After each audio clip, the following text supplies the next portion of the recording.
Hormuz കടലിടുക്ക് സൈനിക ബലത്തിലൂടെ തുറക്കുമെന്ന് പ്രഖ്യാപിച്ച് അമേരിക്കൻ പ്രസിഡന്റ് ഡൊണാൾഡ് ട്രംപ്. രാജ്യാന്തര ഇന്ധന നീക്കത്തിന് നിർണായകമായ ഈ പാത തുറക്കുന്നതിനായി UK ഉൾപ്പെടെയുള്ള സഖ്യരാജ്യങ്ങളുടെ സൈനിക സഹായം ട്രംപ് അഭ്യർത്ഥിച്ചു. ഹോർമൂസ് കടലിടുക്കിന്റെ നിയന്ത്രണം സൈനിക നടപടിയിലൂടെ പിടിച്ചെടുക്കുമെന്നും ആഗോള വിപണിയിലെ പ്രതിസന്ധി പരിഹരിക്കാൻ സഖ്യകക്ഷികൾ ഒപ്പം നിൽക്കണമെന്നുമാണ് ട്രംപിന്റെ ആഹ്വാനം. ഹോർമൂസ് പിടിച്ചെടുക്കാൻ ചൈനയടക്കമുള്ള രാജ്യങ്ങളോടും യുദ്ധക്കപ്പലുകൾ അയക്കാൻ ട്രംപ് ആഹ്വാനം ചെയ്തിട്ടുണ്ട്. ഹോർമൂസ് കടലിടുക്കിന് ചുറ്റുമുള്ള സംഘർഷങ്ങൾ രൂക്ഷമാകുന്നതിനിടയിലാണ് ട്രംപിന്റെ പരാമർശങ്ങൾ. കപ്പലുകൾ കുറയുകയും ടാങ്കറുകൾ സുപ്രധാന ഇടനാഴിയിൽ നിന്ന് അകന്നു നിൽക്കുകയും ചെയ്യുന്നു. ഇത് ദീർഘകാല ഊർജ്ജ തടസ്സത്തെയും ഗൾഫിൽ വിശാലമായ സൈനിക വർധനവിനെയും കുറിച്ചുള്ള ഭയം വർദ്ധിപ്പിക്കുന്നു. ഹോർമൂസ് കടലിടുക്ക് അടച്ചുപൂട്ടാൻ ഇറാൻ ശ്രമിച്ചതിന്റെ ഫലമായി ബുദ്ധിമുട്ടുന്ന പല രാജ്യങ്ങളും പ്രത്യേകിച്ച് കടലിടുക്ക് തുറന്നതും സുരക്ഷിതവുമായി നിലനിർത്താൻ അമേരിക്കയുമായി ചേർന്ന യുദ്ധക്കപ്പലുകൾ അയക്കുമെന്നും ട്രംപ് വ്യക്തമാക്കി. ഈ കൃത്രിമ നിയന്ത്രണത്താൽ ബാധിക്കപ്പെട്ട ചൈന, ഫ്രാൻസ്, ജപ്പാൻ, ദക്ഷിണ കൊറിയ, UK മറ്റുള്ളവ ഹോർമൂസ് കടലിടുക്ക് പൂർണ്ണമായും ശിരച്ഛേദം ചെയ്യപ്പെട്ട ഒരു രാഷ്ട്രീയത്തിന്റെ ഭീഷണിയാകാതിരിക്കാൻ ഈ പ്രദേശത്ത് കപ്പലുകൾ അയക്കുമെന്ന് പ്രതീക്ഷിക്കുന്നുവെന്നും ട്രംപ് കൂട്ടിച്ചേർത്തു.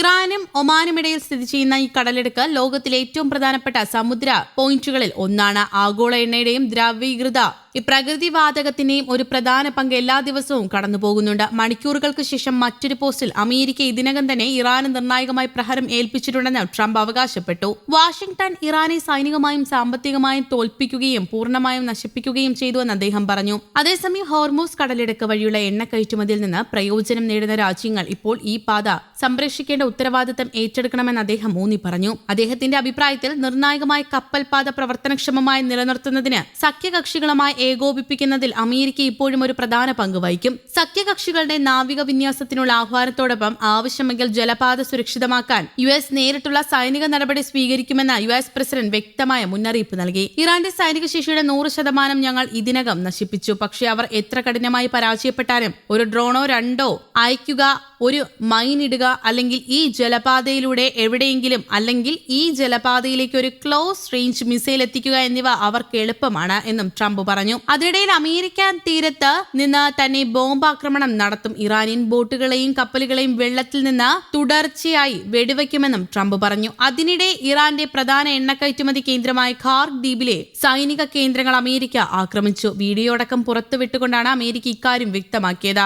ഊർജ്ജ സംവിധാനങ്ങൾക്ക് നേരെ ആക്രമണമുണ്ടായാൽ മേഖലയിലാകെ ഇരുട്ടായിരിക്കും ഫലമെന്ന ഇറാന്റെ മുന്നറിയിപ്പ് വകവയ്ക്കാതെയാണ് ഖാർക്ക് ദ്വീപിലെ ഇറാന്റെ പ്രധാന എണ്ണ ഉൽപാദന കയറ്റുമതി കേന്ദ്രം അമേരിക്ക ആക്രമിച്ചത്. ഇറാന്റെ എണ്ണ കയറ്റുമതിയുടെ 90% ഇവിടെ നിന്നാണ്. എന്നാൽ ദ്വീപിലെ സൈനിക താവളം ലക്ഷ്യമിട്ടായിരുന്നു ആക്രമണം. ആദ്യ റൗണ്ട് ആക്രമണത്തിൽ തന്നെ വ്യോമ പ്രതിരോധം സജ്ജമായതായും ചെറുത്തതായും ഇറാൻ അവകാശപ്പെട്ടു. പിന്നാലെ ആക്രമണ വീഡിയോ ഡൊണാൾഡ് ട്രംപ് പുറത്തുവിട്ടു. ഹോർമൂസ് കടലിടുക്കിലൂടെയുള്ള കപ്പൽ സഞ്ചാരം തടഞ്ഞാൽ ഇവിടത്തെ എണ്ണ ഉൽപാദന കേന്ദ്രങ്ങളും ആക്രമിക്കുമെന്നാണ് ഭീഷണി. മിഡിൽ ഈസ്റ്റിലേക്ക് USS ട്രിപ്പോളി ഉൾപ്പെടെ 3 വൻ പടക്കപ്പലുകളും 2200 നാവികരും കൂടി പുറപ്പെട്ടിട്ടുണ്ട്. ഇറാന്റെ തിരിച്ചടിയും തുടരുകയാണ്. ബാഗ്ദാദിലെ US എംബസിക്ക് നേരെയുണ്ടായ ആക്രമണമാണ് ഇക്കൂട്ടത്തിലെ ഏറ്റവും പുതിയത്. ഹെലിപ്പാഡാണ് ആക്രമിക്കപ്പെട്ടതെന്നാണ് പ്രാദേശിക റിപ്പോർട്ടുകൾ. സൗദിയിലെ പ്രിൻസ് സുൽത്താൻ എയർബേസിൽ നടന്ന ആക്രമണത്തിൽ 5 US ഇന്ധന ടാങ്കുകൾ ആക്രമിക്കപ്പെട്ടതായി വാൾ സ്ട്രീറ്റ് ജേണലിന്റെ സ്ഥിരീകരിക്കാത്ത റിപ്പോർട്ടുകളുമുണ്ട്.